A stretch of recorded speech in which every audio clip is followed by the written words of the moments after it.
नमस्कार मित्रों, मैं विजय त्रिवेदी बोल रहा हूं।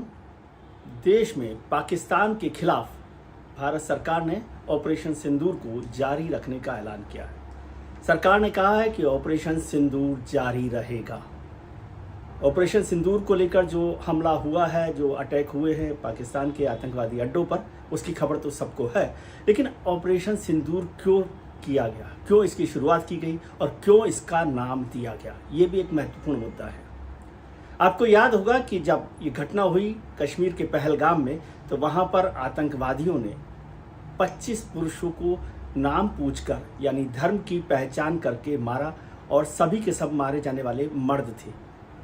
यानी हिंदुस्तानी परंपरा के हिसाब से कहा जाए तो 25 महिलाओं का सिंदूर उजाड़ दिया गया। ये एक बड़ी वजह थी। जब इस ऑपरेशन को शुरू किया गया तो इसका नाम ऑपरेशन सिंदूर दिया गया। सूत्रों का कहना है कि सरकार ने इस ऑपरेशन पर काफ़ी चर्चा की, काफ़ी नाम इसमें चर्चा में आए।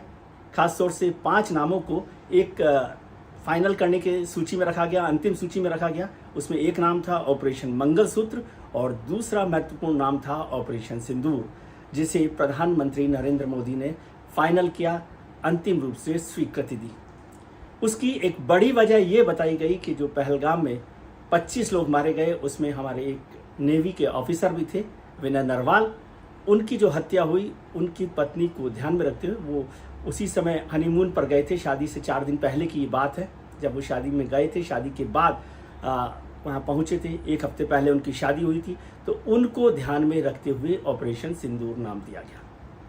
सिंदूर हिंदुस्तान की संस्कृति में बहुत महत्वपूर्ण है। संस्कृत में इसको सिंदूरा कहा जाता है, और सिंदूर का मतलब है कि लाल रंग का वो पाउडर, वो केमिकल जिसे महिलाएं अपने सुहाग के लिए मांग में भरती हैं। हिंदुस्तानी रीति रिवाज में शादी के बाद पति पहली बार पत्नी के मांग में सिंदूर भरता है। बिहार में सिंदूर का इस्तेमाल खासतौर से छठ के पर्व पर होता है, जब महिलाएं अपनी मांग में सिर से लेकर नाक तक सिंदूर भरती हैं। पश्चिम बंगाल में सिंदूर खिला बड़ा पर्व होता है, यानी सिंदूर का मतलब हिंदुस्तान में सुहाग से जोड़कर देखा जाता है, और इसीलिए कहा जाता है सदा सुहागन रहो। तो महिलाओं की संस्कृति के साथ साथ, महिलाओं के सुहाग के साथ साथ और महिलाओं के मर्म को समझते हुए सरकार ने फैसला किया इसे ऑपरेशन सिंदूर नाम देने का। सरकार अपना काम कर रही थी, सेनाएं अपना काम कर रही थी, और जब इसके बारे में देश को जानकारी देने का मसला आया तो सरकार ने बहुत सोच समझकर 2 महिला ऑफिसर्स को प्रेस कॉन्फ्रेंस के लिए याद किया। एक है कर्नल सोफिया कुरैशी, सोफिया का मतलब होता है बुद्धि विवेक, और दूसरी वायुसेना की विंग कमांडर व्योमिका सिंह। व्योमिका होती हैं आकाश नंदिनी, जो आकाश को ओन करते हो।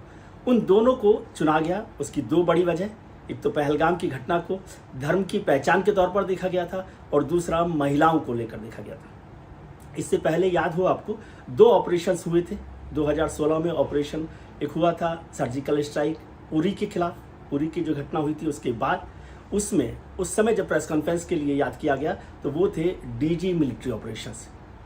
और जब 2019 में पुलवामा की घटना हुई, उसके बाद जो ऑपरेशन हुआ, उसमें भारत सरकार ने अपने विदेश सचिव को देश को संबोधित करने का आदेश दिया। यानी यहाँ पर एक बहुत सोची समझी रणनीति के तहत कर्नल सोफिया कुरैशी और विंग कमांडर व्योमिका सिंह को विदेश सचिव विक्रम मिस्री के साथ रखा गया, और वही इस पूरी घटना की जानकारी दे रही थी। कर्नल सोफिया कोई नाम भर नहीं है। वो 1999 में भारत की सेना में शामिल हुई थी। उनकी बड़ी ताकत रही है, उनकी बड़ी हिस्सेदारी रही है। वो कोंगो के 2006 के जो ऑपरेशन था, यूएन पीस कीपिंग ऑपरेशन, उसमें भी वो रही हैं। उसके बाद लगातार वो 6 साल तक पीस कीपिंग ऑपरेशंस को देखती रही हैं, और देश के अब तक के सबसे बड़े मिलिट्री जो एक्सरसाइज थी हिंदुस्तान में जो हुई, उसको उसके भारतीय जो दल था, इंडियन कंटिजेंट था, उसका नेतृत्व भी सोफिया कुरैशी ने किया है। और सुप्रीम कोर्ट ने जो एक लैंडमार्क जजमेंट दिया महिलाओं को लेकर, जिसमें कहा गया कि जेंडर पैरिटी होनी चाहिए सेना में टॉप पोजीशंस पर, यानी महिलाओं को भी टॉप पोजीशन तक पहुंचना चाहिए। उनमें जिन 11 महिलाओं का जिक्र सुप्रीम कोर्ट ने किया था, उसमें एक नाम था कर्नल सोफिया कुरैशी का, जिसकी तारीफ उसमें सुप्रीम कोर्ट ने बहुत ज़्यादा की थी। व्योमिका सिंह जो विंग कमांडर हैं, वो 2004 में वायुसेना में शामिल हुई थी और हेलीकॉप्टर उड़ाने का उनको 2500 घंटों का अनुभव है। वो चीता और चेतक उड़ा चुकी हैं और बहुत सारे ऑपरेशंस में हिस्सेदार रही हैं। तो दोनों नाम सिर्फ महिला नाम नहीं हैं, वो एक ताकत है हिंदुस्तान की सेना की। अब बात करते हैं ऑपरेशन सिंदूर की। इससे भी महत्वपूर्ण बात यह है कि भारत ने जब जब पाकिस्तान के खिलाफ कोई अभियान चलाया, सैनिक अभियान, तो उन अभियानों को एक अलग नाम दिया गया है। अब तक 9 बड़े सेना अभियान चलाए गए, जिसमें अलग अलग नाम से उन ऑपरेशंस को चलाया गया। वो ऑपरेशन कैक्टस किली से लेकर ऑपरेशन बांदर है, ऑपरेशन पराक्रम है, ऑपरेशन विजय है। खैर, इन सब की चर्चा हम करेंगे बहुत बाद में, किसी और दिन, कि जब इन ऑपरेशंस का क्या मतलब है और कौन कौन से ऑपरेशन पाकिस्तान के खिलाफ चलाए गए। लेकिन ये महत्वपूर्ण है कि इस ऑपरेशन पहलगाम की घटना के बाद जो ऑपरेशन सिंदूर चालू किया गया, उससे पाकिस्तान को बड़ा नुकसान पहुंचा है। एक और बात यहाँ पर जोड़ना बहुत जरूरी है कि भारत सरकार ने फिर से कहा है कि आप फेक न्यूज से सावधान रहें। किसी भी तरह की फेक न्यूज जो अलग अलग चैनल्स पर या सोशल मीडिया पर चल रही है, उससे बचकर रहे। ऑपरेशन सिंदूर और भारत की सेना का जो भी कार्य है या पाकिस्तान जो हमला कर रहा है, तथाकथित जिस तरह के आक्रमण हो रहे हैं, उन सब पर भरोसा मत कीजिए फेक न्यूज को लेकर। और सिर्फ जो भारत सरकार का विदेश मंत्रालय है या सेना के कोई अधिकारी हैं, वो उसकी कोई प्रेस कॉन्फ्रेंस करते हैं, केवल उसे ही अधिकृत माना जाए, उसे ही ऑफिशियल माना जाए।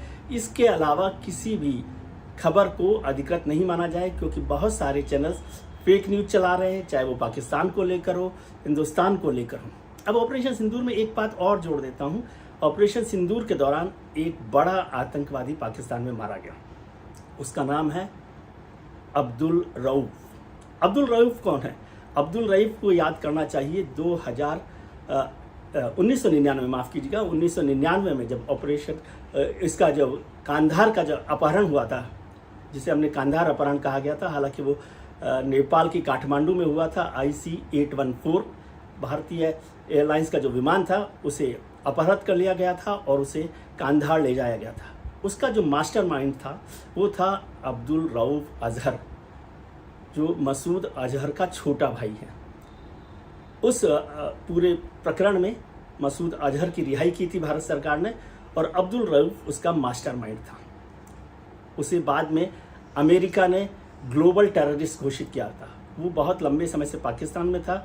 ऑपरेशन सिंदूर में जब घटनाएं हुई और जिस तरह से हमला हुआ, उसमें जो 10 से 12 लोग मसूद अजहर के परिवार के मारे गए हैं, उसमें एक है अब्दुल रऊफ। अब्दुल रऊफ को भी ऑपरेशन सिंदूर से जोड़ना चाहिए, क्योंकि आपको याद हो कि कांधार विमान अपहरण में एक जो महिला है, उनके पति, वो भी हनीमून से लौट रहे थे, रूपेन कथियाल, उनकी हत्या की गई थी। आतंकवादियों ने उन्हें मार दिया था।